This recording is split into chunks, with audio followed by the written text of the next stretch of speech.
Magandang araw Pilipinas, narito po ang latest Weather Today forecast.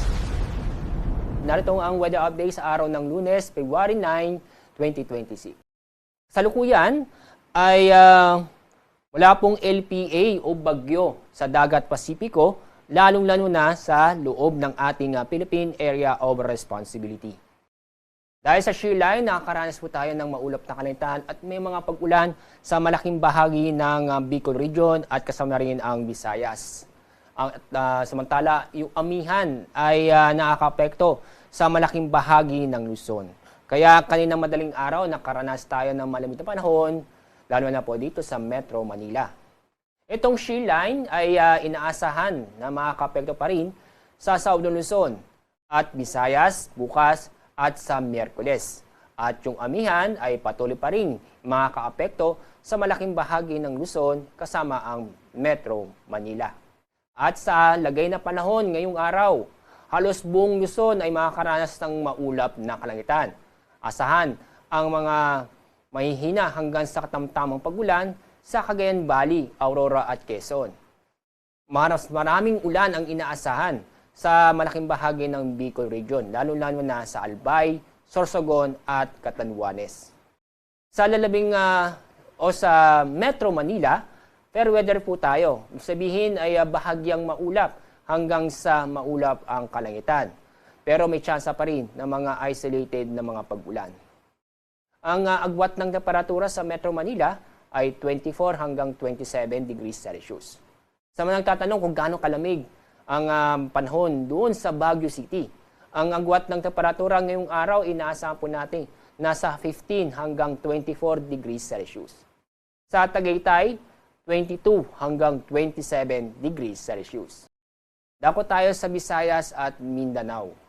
Maulan na panahon ang inaasahan sa Eastern Visayas at Western Visayas dahil sa shear line.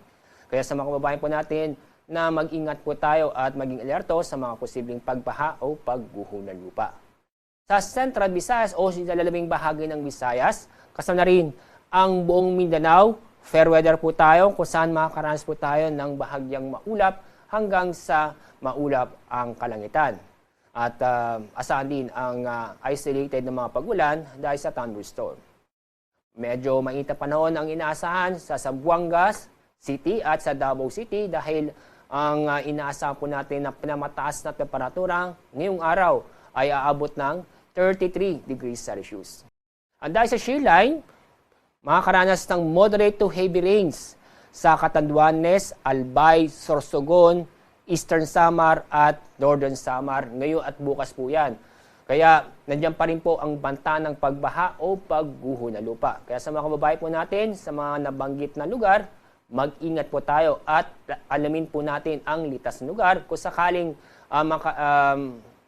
bilang paghahanda sa mga pagbaha o landslide. Halos buong Luzon ay makakaranas ng katamtaman hanggang sa maalon ng ating mga karagatan. Kaya meron tayong gale warning, ibig sabihin na may naasahan po tayong matataas ng alon na kung saan ang taas ng alon ay aabot hanggang 6 na metro o halos 2 palapag ng gusali.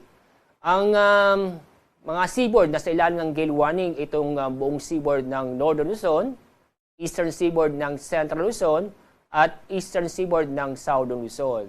Kaya sa mga kababayan po natin na may plano o pumunta sa mga lugar doon, ay iwasan muna para sa ating kaligtasan. Para naman sa 3-day outlook ng mga key cities ng ating bansa, in the next 3 days patuloy pa rin pong amihan at shear line yung prevailing na weather system dito po sa iba't ibang bahagi ng ating bansa. Ang shear line patuloy pa rin magdudulot ng mga pag-ulan sa silangang bahagi ng Southern Luzon at Visayas. So ina-expect po natin dito sa Metro Manila, maging sa area din ng Baguio City from Tuesday to Thursday, patuloy pa rin magiging bahagyang maulap hanggang sa maulap yung ating kalangitan. May mga isolated light rains lamang na mararanasan na dala ng amihan. While dito naman sa area ng Legazpi City, tuloy-tuloy po yung mga pagulan na ating mararanasan, dala pa rin ng shear line.